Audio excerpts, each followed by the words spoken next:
Hay un cambio que yo creo que es inaplazable, que empieza a ser absolutamente fundamental. El, el cambio en el campo. El cambio en el campo no es solamente en el campo, no es solamente en el mundo de los agricultores, es en nuestra propia mentalidad. Quizá hemos vivido, los europeos en general, los españoles en particular, hemos vivido muchos años de espaldas a este sector primario que es, como ellos mismos dicen, a veces con un poco de altanería, es el que nos da de comer. Hay un libro, hay un libro, hay un libro muy interesante, que no he terminado de leerlo, debo decirlo, porque no me ha llegado todavía a tiempo, pero se llama La venganza del campo. Yo lo tengo sobre mi mesa, he empezado a darle los primeros vistazos, pero antes que todo eso he preferido traerme a su autor, que es nada menos que Manuel Pimentel. Pimentel, sí, aquel ministro que dimitió porque no estaba de acuerdo con la política. Esto sí que no es esto sí que es rara avis. Y que luego ha hecho tantas y tantas cosas y ahora es, entre otras cosas, es un gran editor, entre otras muchas cosas.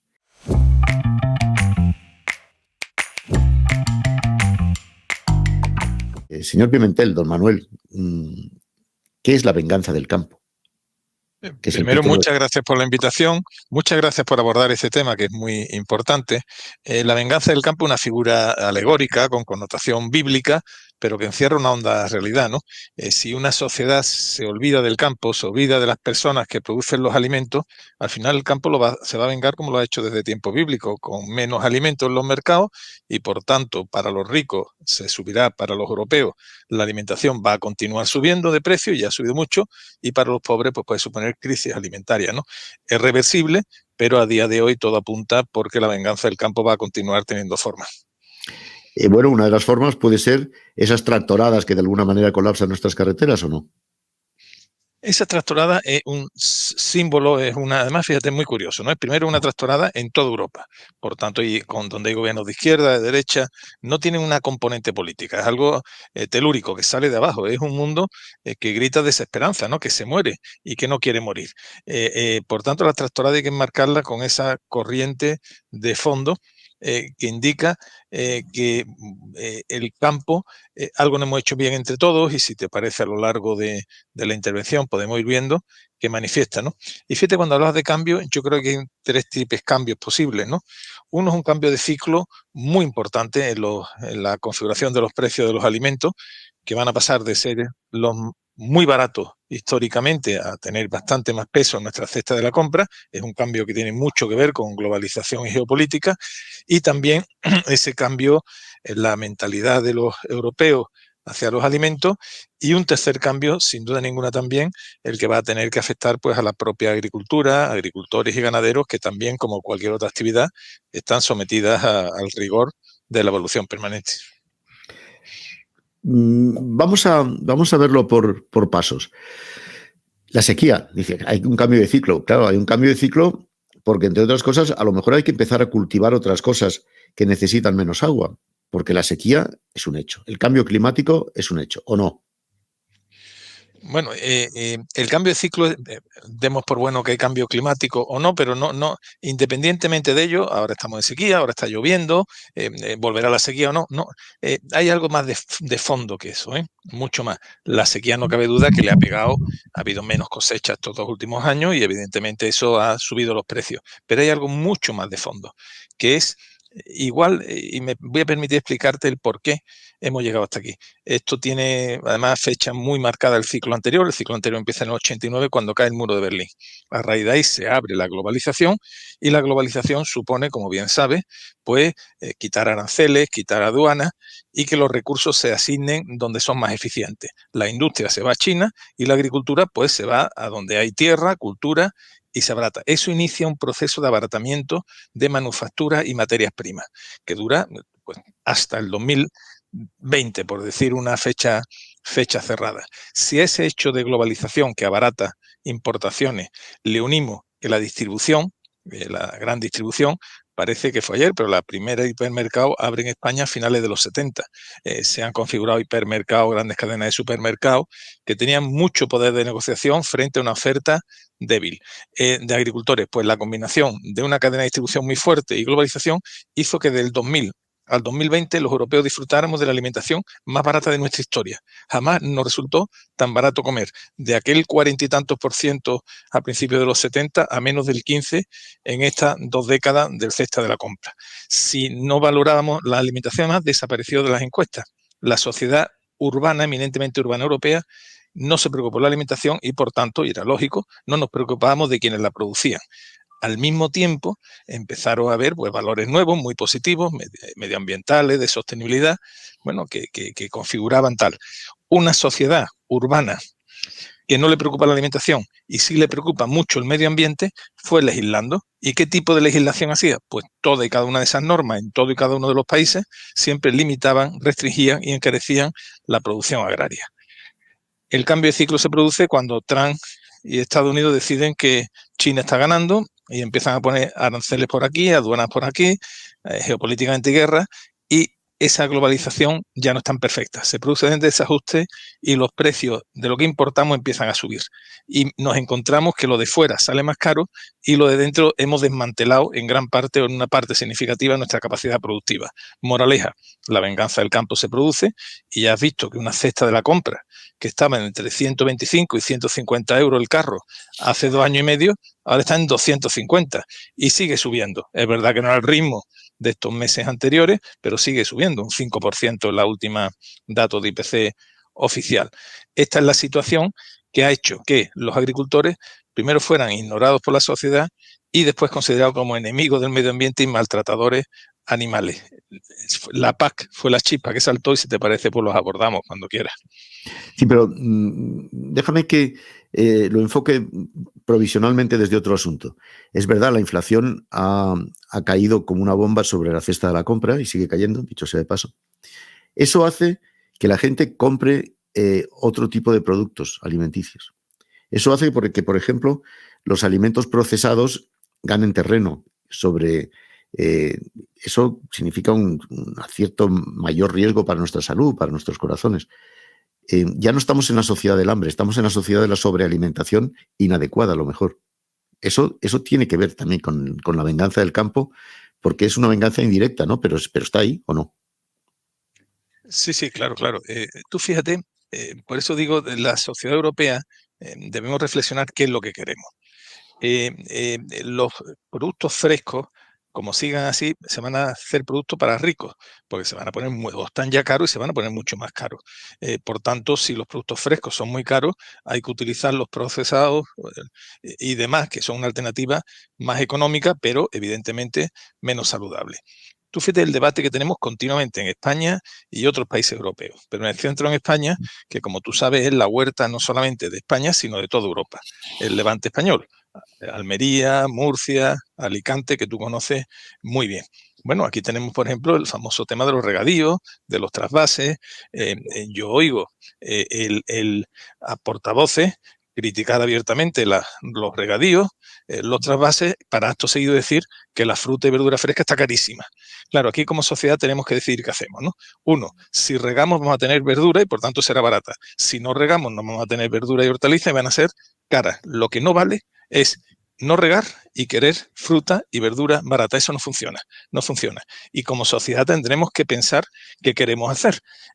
Yo creo que son posibles, por supuesto, equilibrios entre producción agraria y sostenibilidad, que es irrenunciable, pero que es un tema muy importante que no hemos debatido en nuestra sociedad y que va a configurar nuestro futuro alimentario. Sí, perdón. ¿Está Europa exigiendo demasiados requisitos a los agricultores europeos y haciendo la vista gorda a otros con la agricultura procedente de otros sitios, por ejemplo, del norte de África?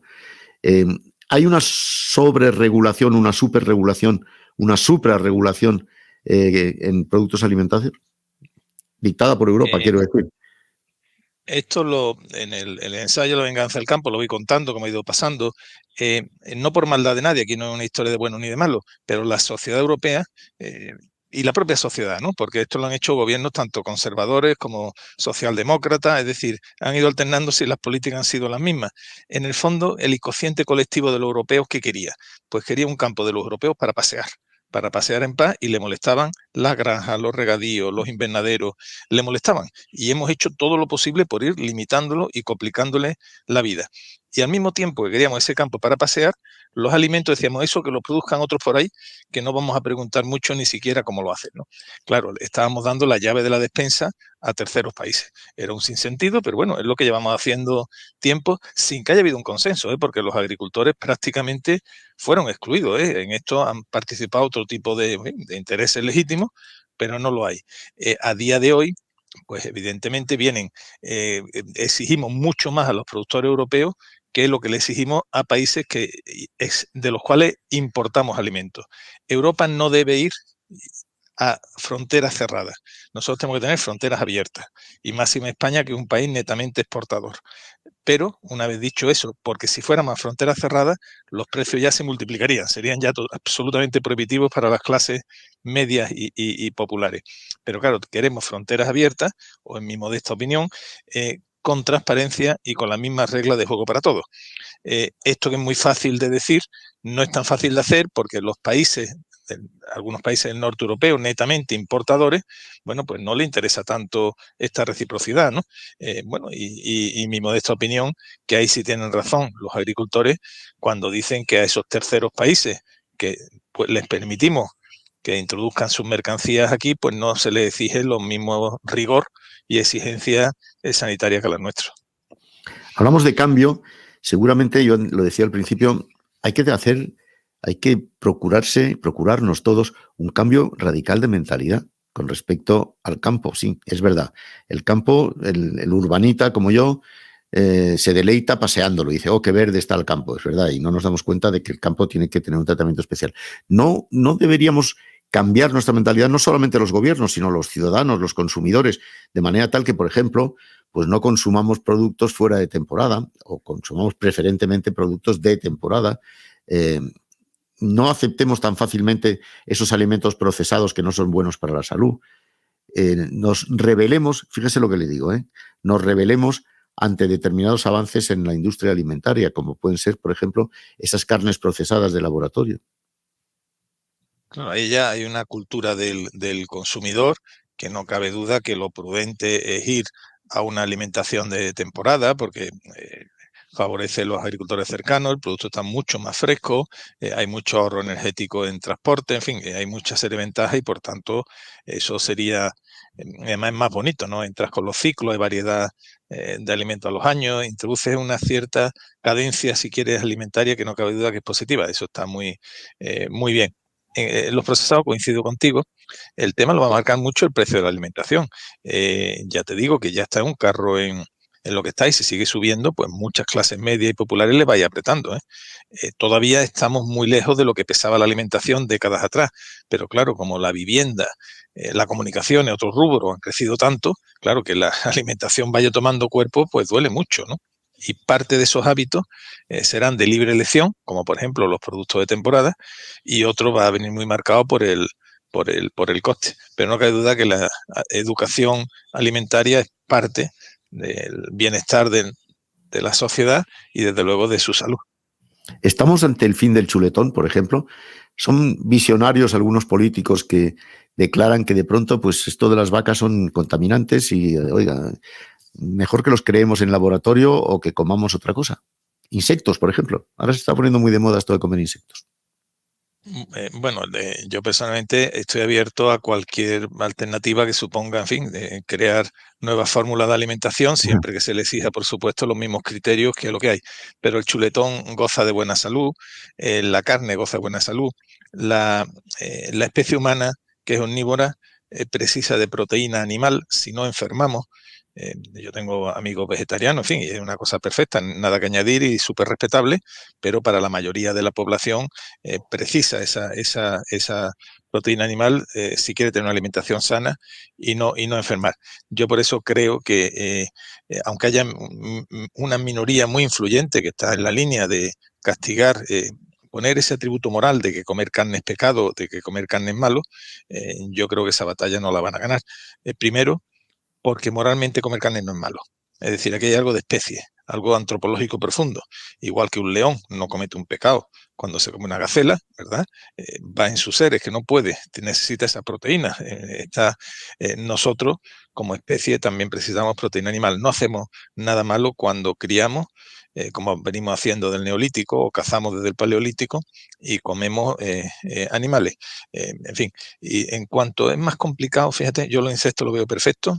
La hamburguesa de origen vegetal, en fin, todo esto está muy bien, que son alternativas muy dignas y que cada uno coma lo que quiera.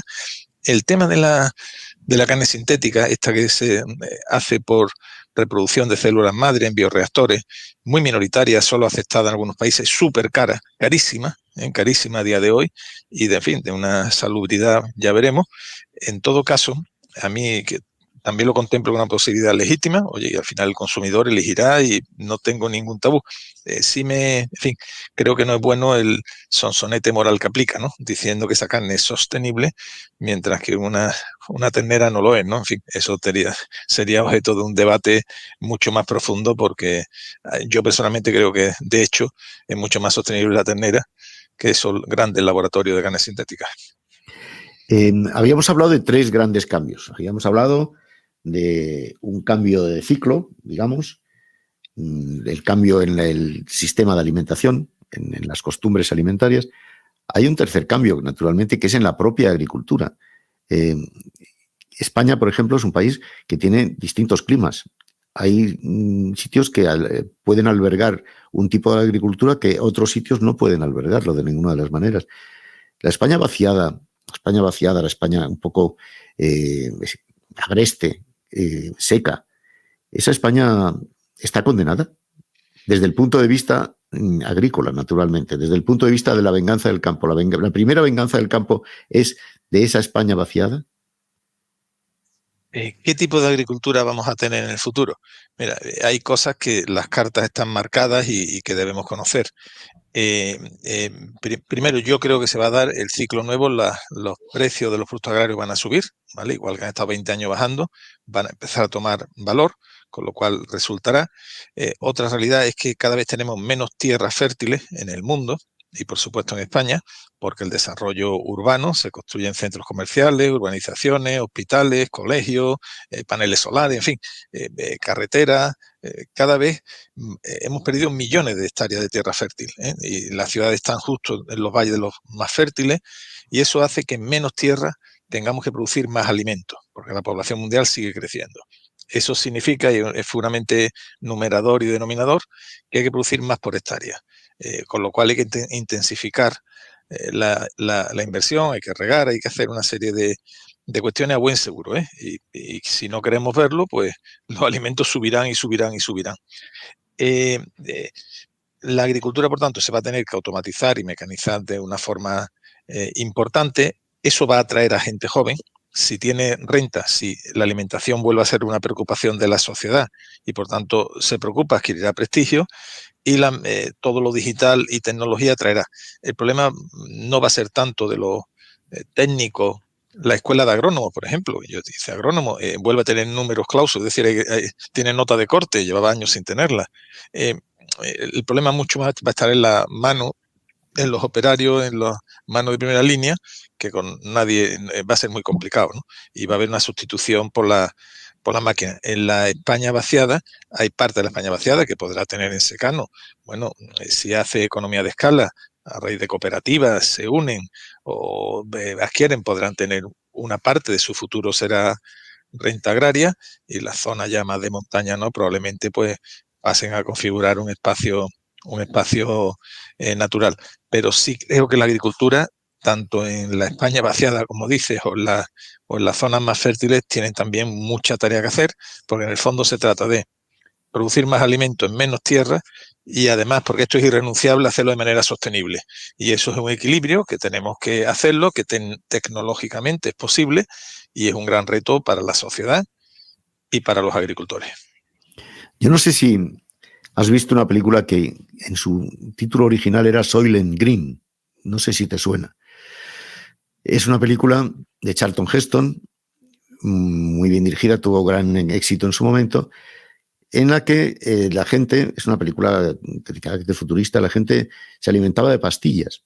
Y luego se descubría que las pastillas eran, en parte, estaban fabricadas con carne humana, con carne de gente fallecida. Esto ya sé que es en fin, es un argumento de película. Pero mi pregunta es, con la venganza del campo, ¿la gente tiene derecho a estar preocupada con su futuro alimentario, que es básicamente tú eres lo que comes? Si estás preocupado por tu futuro alimentario es que estás preocupado por tu propio ser, por tu propia pervivencia. ¿Tiene derecho a eso? ¿Existen motivos para en Europa leves de preocupación por el futuro alimentario? Sí. ¿Por qué? Por lo que hemos dicho, porque el mundo hay riesgos geopolíticos, dependemos mucho de alimentos del exterior y se podría cortar en un momento dado. Pero el riesgo real en Europa no va a ser de desabastecimiento, vamos a tener comida suficiente, el riesgo en Europa va a ser de precios, vamos a pagarlo mucho más caro y eso pues va a subir. Distinto riesgo es el de los países en vía de desarrollo que sí pueden tener crisis alimentaria porque puntualmente pueden no pagar o no poder pagar a los precios que los países ricos como nosotros podemos hacerlo. En todo caso, lo que sí es verdad, más que preocupación, lo que sí es verdad que las clases medias europeas le van a ir dando importancia no solo a la calidad de alimentación, que lo hemos hablado antes, ¿no? A la educación alimentaria, sino también a los propios alimentos. La cesta de la compra le va a pesar tanto que va a preocuparse ya, ¿no? Y va a decir, oye, ¿dónde venga? ¿Dónde producimos? ¿Qué hacemos, no? Y es un cambio pues muy notable frente a lo que hemos tenido hasta ahora. He dado un dato, he hablado de la película Soylent Green, estaba mirando ahora, he buscado, el título español es Cuando el destino nos alcance. Está protagonizada por Charlton Heston, Edward G. Robinson y está producida por Richard Fleischer. Es una película que hay que ver. Ya sé que es una mera utopía, pero es una película que hay que ver porque yo creo que esa preocupación existe. Y gente como Manuel Pimentel pues viene de alguna manera a explicarnos qué es lo que debemos hacer o no debemos hacer para de alguna manera confrontar ese problema, que es un problema de mentalidad, es un problema de prácticas, es un problema que atañe a toda la Unión Europea, atañe también al proteccionismo norteamericano, me imagino, ¿no? Porque, en fin, no sé si tenemos motivos para, incluso desde un punto de vista, temer una victoria electoral de alguien como Trump. Tenemos motivos, incluso desde este punto de vista. El mundo ya hoy es menos global que lo fue, y eso es una mala noticia en el fondo, porque todo lo que sea romper mercados y entorpecerlos es malo, se encarecen los productos y va a uno. Ahora mismo el debate de la campaña electoral se está poniendo sobre la mesa en dos temas. Uno, el retorno de los aranceles, lo cual para países exportadores netos como España es una pésima noticia, es malo para nosotros y para nuestros productores. Y también se está hablando de una retirada parcial o de la OTAN, ¿no? Para nosotros también sería una pésima noticia que Estados Unidos no mantenga su compromiso con el bloque occidental en su defensa, ¿no? Porque en el fondo la geopolítica tiene mucho que ver con la alimentación. En este nuevo ciclo, la alimentación va a ser usada como un arma geopolítica más, ¿no? Y va todo un poquito mezclado, ¿no? Europeos y sobre todo españoles perdemos con los aranceles norteamericanos mucho y su menor implicación en la OTAN es terrorífica. Bueno, pues haga como yo. Póngase a leer La venganza del campo. Es un libro nada menos que de Manuel Pimentel. Don Manuel, muchísimas gracias. Volveremos a tratar de este tema, porque este es un tema que tiene mucho recorrido todavía. En 20 o 25 minutos que vamos hablando no da lo suficientemente de sí.